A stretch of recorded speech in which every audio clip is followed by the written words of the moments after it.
अर्को सेटिङ पनि भत्किँदैछ, निर्वाचन आयोगवाला सेटिङ हेर्नु होला।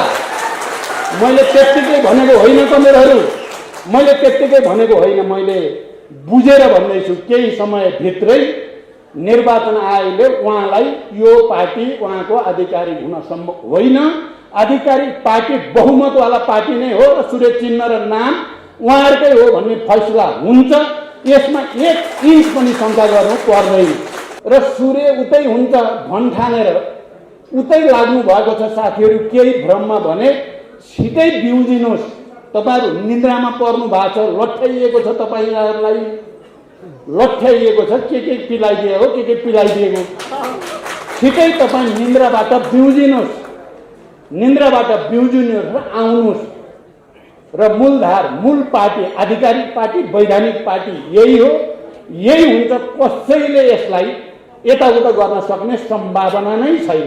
सर्वोच्च अदालतले त्यो कदम असंवैधानिक र अलोकतान्त्रिक नै थियो भन्ने कुरा बकाइदा आफ्नो फैसला मार्फत घोषणा गरेपछि कोही पनि अलिकति पनि नैतिकता भएको मान्छे, संसारभरिको परम्परा र नजिरहरू र हाम्रै विगतका नजिरहरू अनुसार पनि सिधै आफ्नो प्रस्ताव खारेज भइसकेपछि राजीनामा दिनुपर्नेमा आजभोलि म अचम्म लाग्दो केपीजीको कुरा सुन्छु। म उहाँहरू त के गर्नु थाल्नु भयो, हामीले झन् जित्यौँ जस्तो पो गर्नुभएको छ। सर्वोच्चले उहाँलाई हराइदिएको त हामी झन् बलियो भयौँ रे। यो के अचम्म हो, हारेपछि बलियो भइन्।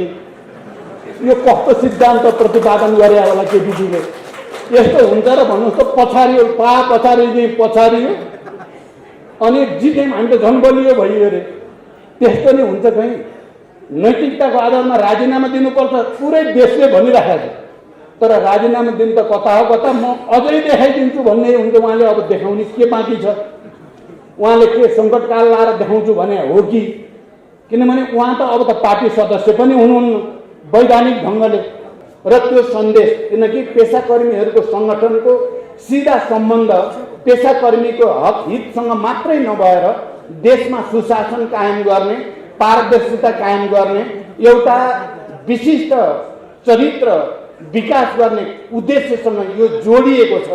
र तपाईँ पेसाकर्मीहरू, म अहिले त्यहाँ बस्दै गर्दा विश्वनाथजीसँग मैले थोरै कुरा मञ्चमा बसेर गर्दा कति केन्द्रीय कमिटीको कत्रो सङ्ख्या हामीतिर रह्यो, पार्टी अहिलेको नेपाल कम्युनिस्ट पार्टी नेकपातिर रह्यो, कति केपीहरूको गुटतिर गयो भन्दा नगण्य सङ्ख्या मात्रै उता लागेको र अत्यधिक ठुलो सङ्ख्या अत्यधिकै यता रहेको भएर जो सुनाउनु भयो र तपाईँको यो हलमा देखिएको उत्साहजनक उपस्थिति, तपाईँहरूको धैर्यता र दृढता हेर्दाखेरि मैले के देख्छु भने आउने दिनमा बन्ने सरकार, किनकि छिटै एउटा नयाँ सरकार बन्दैछ, त्यो सरकारको प्रभावकारिताको निम्ति तपाईँ पेसाकर्मीहरूबाट ठुलो योगदान पुग्ने विश्वास मैले लिएको छु र त्यस अर्थमा पनि म तपाईँहरूलाई बधाई भन्न चाहन्छु। किनकि यसले निकै राम्रो सङ्केत, शुभ सङ्केत गरेको छ। एउटा वैचारिक निष्ठाको आधारमा, सिद्धान्तको आधारमा, लोकतान्त्रिक मूल्य मान्यताको आधारमा, सुशासन र पारदर्शिता सहित जनतालाई सेवा दिने कुरामा हामी सफल हुन सक्छौँ। हामीसँग जो जनशक्ति अहिले प्राप्त छ त्यो जनशक्ति निकै उत्साहवर्धक रूपमा सङ्गठित छ। सङ्गठित मात्रै होइन, त्यो आन्दोलित पनि छ भनेर देख्न पाउँदा मलाई गर्वको महसुस भएको छ।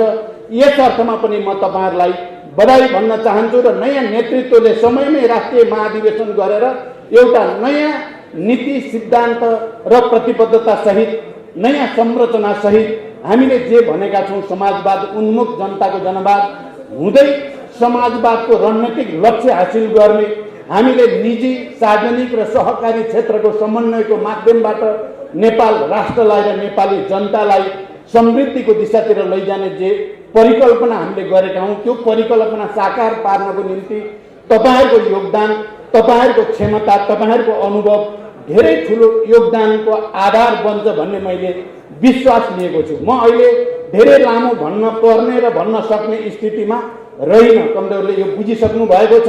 हामीले निकै ठुलो लक्ष्य लिएर, निकै धेरै सपना बोकेर यो देशमा अब राजनीतिक स्थायित्व चाहिन्छ, यो देशमा अब आर्थिक विकास र समृद्धिको यात्रा चाहिन्छ। यो देशमा सामाजिक न्याय सहित समाजवादको आधार निर्माणको एउटा महान ऐतिहासिक प्रक्रिया आवश्यक छ भन्ने महसुस गरेर नै हामीले त्यसका निम्ति दुईटा फरक फरक धारबाटको पृष्ठभूमिबाट आएका ठुला कम्युनिस्ट धारहरूलाई एकताबद्ध गरेर मात्रै राजनीतिक स्थायित्वको सुनिश्चितता गर्न सकिन्छ। आर्थिक विकास, सामाजिक न्याय नेपालका मजदुर किसानदेखि सबै उत्पीडित वर्ग, जाति, क्षेत्र, लिङ्ग, समुदाय सबैको निम्ति आर्थिक समृद्धिको एउटा नयाँ युगतिर, सबैलाई समानता र आत्मसम्मानको एउटा नयाँ युगतिर डोर्याउन सकिन्छ, डोर्याउन पर्छ भन्ने मान्यता अनुसार नै हामीले पार्टी एकता र वाम गठबन्धन र पार्टी एकताको प्रस्ताव राखेका छौँ। कमरेडहरू र मित्रहरू, तपाईँहरूलाई सम्झना छ, तपाईँहरू यसमा प्रष्टै हुनुहुन्छ भन्ने मैले विश्वास गर्दछु। त्यो सपना देखेर मैले तात्कालीन एउटा पार्टीको एउटा धाराको नेताको हैसियतले, एउटा धाराको अध्यक्षको हैसियतले मैले अर्को पार्टीको अध्यक्षसँग वाम गठबन्धनको प्रस्ताव लिएर गएँ। पार्टी एकताको सङ्कल्प गरौँ, निर्वाचनको लगत्तैपछि पार्टी एकता गरौँ। त्यसो भयो भने नेपालका श्रमजीवी र उत्पीडित जनसमुदायहरू, सबै वर्ग, तह तबकाका नेपाली जनताहरू नेपाल राष्ट्रको स्वाधीनता र नेपालको भौगोलिक अखण्डतालाई माया गर्ने सम्पूर्ण देशभक्त नेपालीहरूमा एउटा खुसीको सञ्चार हुनेछ, एउटा नयाँ आत्मविश्वास पैदा हुनेछ भनेर प्रस्ताव राखेको थिएँ। र साँच्चै नै जे सपना देखिएको थियो, नेपाली जनताले नेपालको कम्युनिस्ट आन्दोलनमा सक्रिय हजारौं र लाखौं नेता कार्यकर्ताहरूले यसलाई अनुमोदन गर्यो, समर्थन गर्यो ऊर्जाको साथ। यो सपना ठिक छ, यो नेपाल राष्ट्रको हितमा छ, नेपाली श्रमजीवी जनताको हितमा छ भनेर निर्वाचनमा अत्यधिक बहुमतले हाम्रो प्रस्तावलाई अनुमोदन गर्यो। हामी सबैलाई थाहा भएकै कुरा हो। यो कुरा कतिपयले उठाउँछन् कि कहीँ हामीले विचारमा या राजनीतिमा या हामीले सङ्गठन र विधि विधानमा अलि हतारोमा गऱ्यौँ कि त्यसो भएर पो अहिले समस्या परेको हो कि भनेर पनि कतिपयले भन्ने गर्दछन्। कमरेडहरू र मित्रहरू, म बडो गम्भीरताको साथ र जिम्मेवारीको साथ तपाईँहरूको यो ऐतिहासिक एकता भेला या एकता घोषणा कार्यक्रमका मा उपस्थित साथीहरूलाई भन्न चाहन्छु, कुरा त्यस्तो होइन। हामीले सोचे सम्झेर, किनकि हामी अब शान्तिपूर्ण र प्रतिस्पर्धाको राजनीति मार्फत, बहुदलीय प्रतिस्पर्धाको राजनीति मार्फत समाजवादको उद्देश्यतिर अगाडि बढ्ने भन्नेमा हाम्रो समान सोचाइ भयो।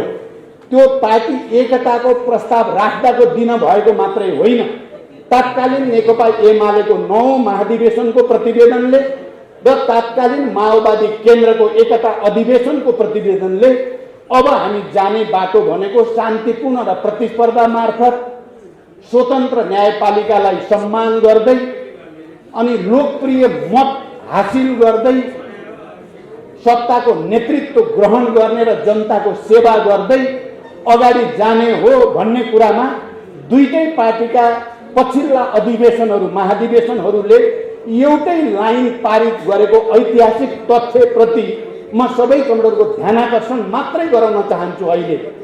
र अनि हामीले त्यसो गर्दै गर्दा जति बेला नेपालमा 12 बुँदे समझदारी, विस्तृत शान्ति सम्झौता अनि संविधान सभाको निर्वाचन, संविधान सभाका दुईवटा निर्वाचन मार्फत भएका लामा लामा छलफल बहसहरू, ती वैचारिक प्रकृतिका, सैद्धान्तिक प्रकृतिका, राजनीतिक प्रकृतिका, साङ्गठनिक र विधि विधानसँग सम्बन्धित बहसका पृष्ठभूमिमा नै वाम गठबन्धन र पार्टी एकताको आधार तयार भएको हो। यो रातारात भएको हो कि 2-4 दिनमै हतारमा भएको हो कि भनेर बुझियो भने त्यो ऐतिहासिक तथ्यसँग मेल खाँदैन, त्यो ऐतिहासिक सच्चाइसँग मेल खाँदैन। म कमरेडलाई यो कुरा भन्न चाहन्छु। त्यसकारण हामीले पार्टी एकता गर्दा जो राजनीतिक प्रतिवेदन पारित गरेका छौँ, हामीले बडो प्रष्टसँग दार्शनिक मान्यताको रूपमा मार्क्सवाद लेनिनवादलाई हाम्रो सैद्धान्तिक पथप्रदर्शकको रूपमा सर्वसम्मतले स्वीकार गरिएको छ। अघि नै यहाँ माधवजीले भन्नुभयो, तत्कालीन एमालेको जनताको बहुदलीय जनवाद र मदन भण्डारीको योगदान बारे, तत्कालीन माओवादी आन्दोलनको 21औं शताब्दीमा जनवाद र त्यसमा प्रचण्डको नेतृत्वको भूमिका बारे राजनीतिक प्रतिवेदनमा प्रष्टसँग भनिएको छ।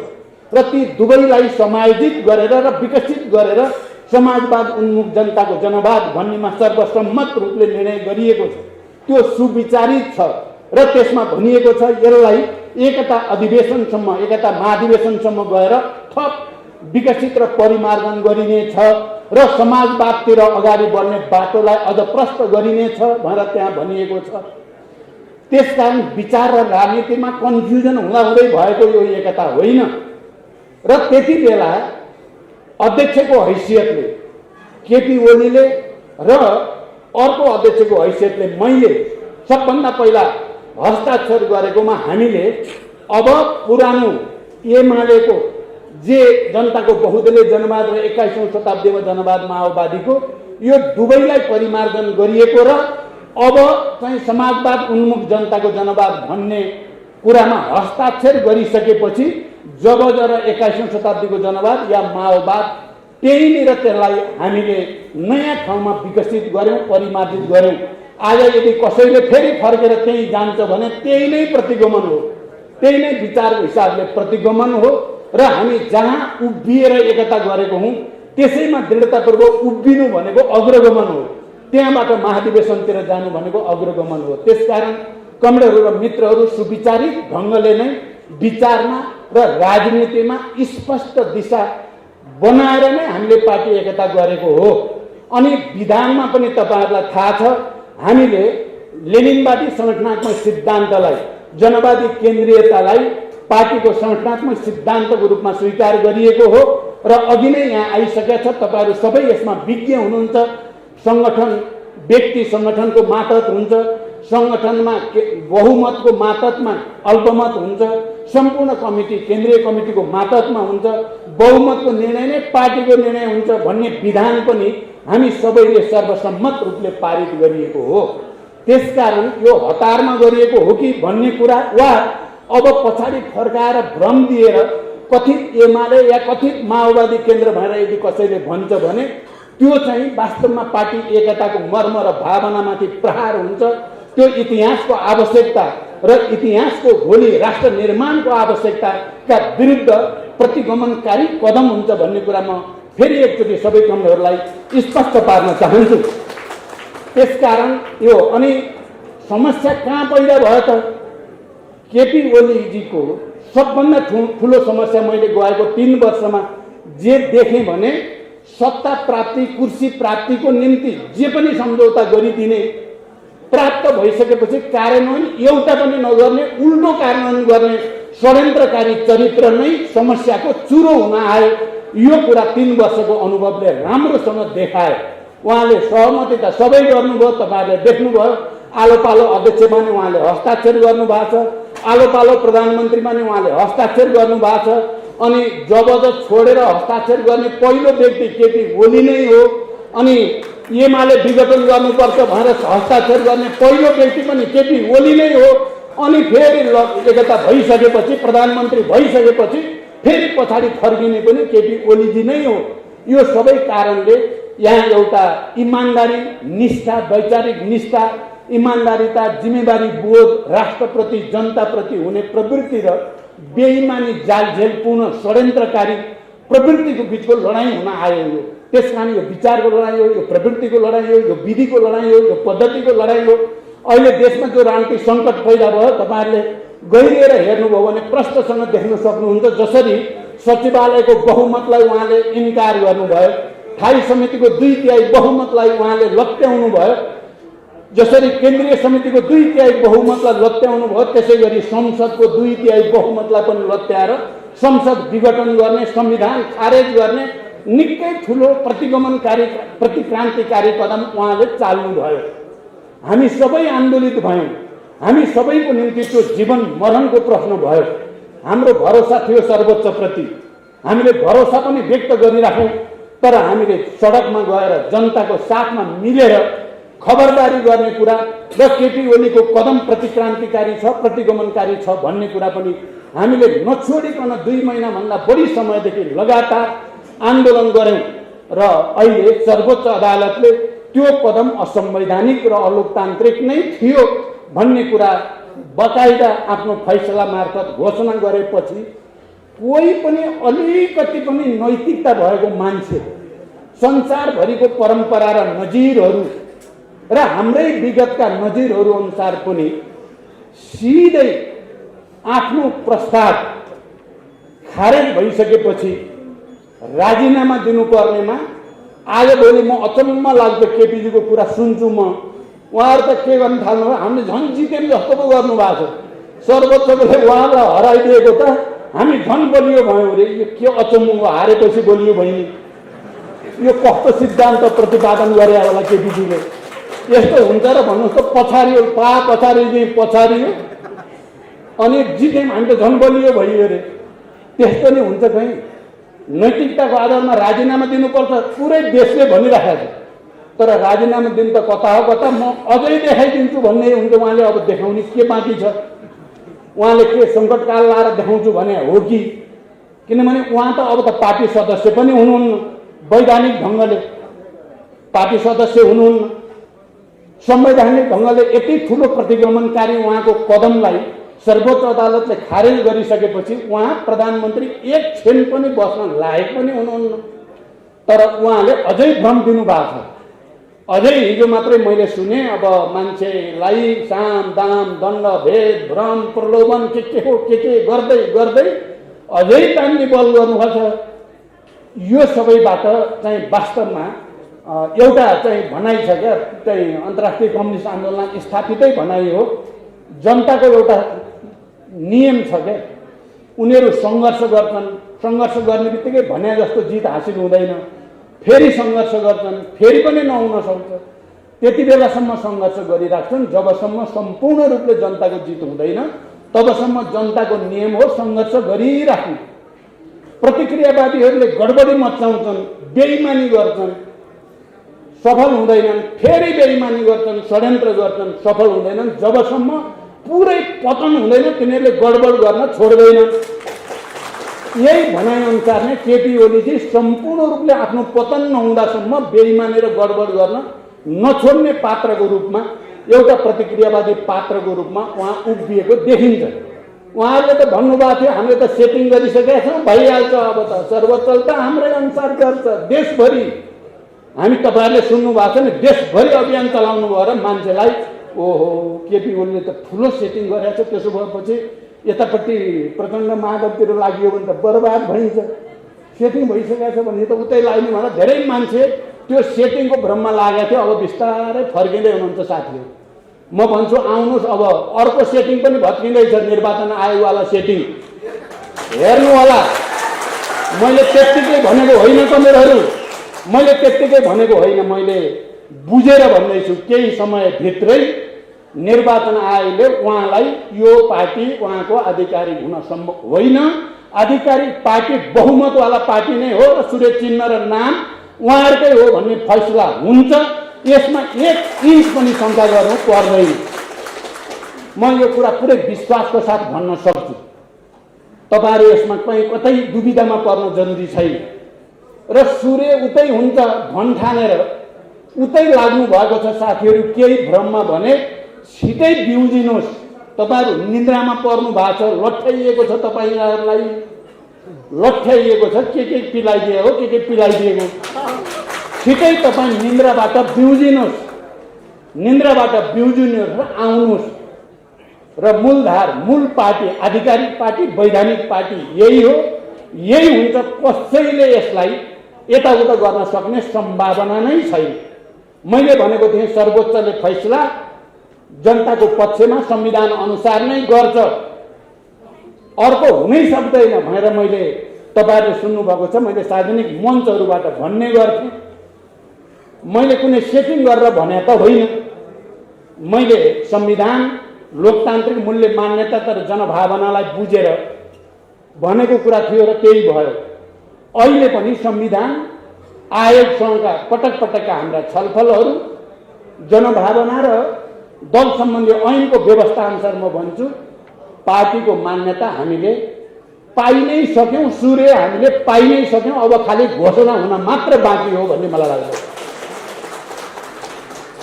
त्यसकारण कोही दुविधामा पर्न जरुरी छैन। उहाँले अब तल परे पनि कहीँ माथि परे पनि कहीँ भन्ने छ नि हाम्रो नेपाली उखान। केपीजी त्यस्तो रहेछ क्या, तल परे पनि मै माथि छु जस्तो। नाङ्गै भइसक्यो, कपडा लगाएको छु भन्नुभएको छ, हिँड्नु भएको छ। अब के भन्ने?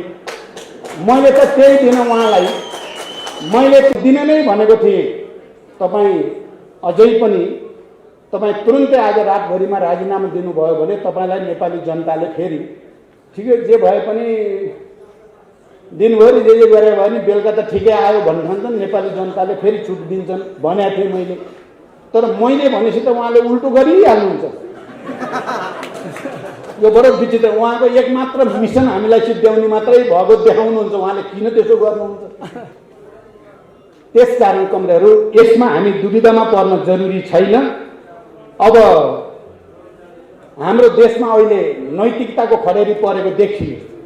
यत्रो संविधानमाथि घात भयो, संसद विघटन भयो, असंवैधानिक भनेर देशव्यापी आन्दोलन भयो, सर्वोच्चले फैसला गर्यो, नैतिकताको आधारमा एक रौँ पनि आफ्नो तर्फबाट केही पनि प्रदर्शन गर्नु नपर्ने, अझ उल्टै चाहिँ धम्की, अझ उल्टै अहङ्कार प्रदर्शन गर्नुले पुरै ध्वस्त नभएसम्म केपीजीको बुद्धि पलाउने देखिएन।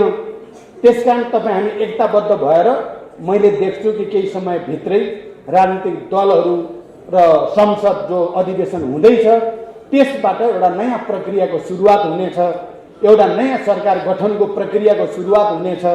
यो प्रवृत्तिलाई अन्तिम रूपमा विदाई गर्ने चाहिँ प्रक्रिया सुरु हुनेछ।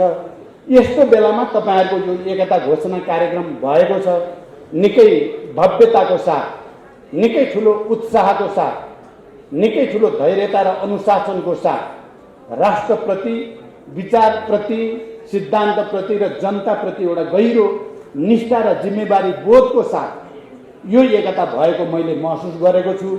तपाईहरुको काँधमा निकै ठुलो जिम्मेवारी छ। साँच्चै नेपाली जनतामा अलिकति फ्रस्ट्रेसन जस्तो पनि देखा पर्छ। अब के हो अब कम्युनिस्टको एकता भएपछि त धेरै राम्रा दिन आउलान्, धेरै विकास समृद्धि होला, धेरै न्याय पाइएला, आत्मसम्मान होला भन्ने ठानेका जनताहरूमा के हो अब यो पनि भएन भने जस्तो परेको छ। हामीले आफ्नो आत्मसमीक्षा गर्दै जनताको त्यो भावनालाई सम्मान गर्दै छुट्टै समयमा जनतालाई होइन कम्युनिस्टहरूको नेतृत्वमा साँच्चै हामीले देखेको सपना पूरा हुँदैछन् भनेर साबित गर्नु छ। छोटै अवधिमा हामीले त्यो प्रमाणित गर्नु छ। मलाई विश्वास छ तपाईँ हामी एकताबद्ध भएर दृढताको साथ अगाडि बढ्दा जनताको त्यो भावनालाई, जनताको त्यो आस्थालाई अझ माथि उठाउन र एउटा नयाँ विश्वासमा परिणत गर्न, नयाँ ऊर्जा र शक्तिमा परिणत गर्न सम्भव छ भन्ने विश्वास व्यक्त गर्दै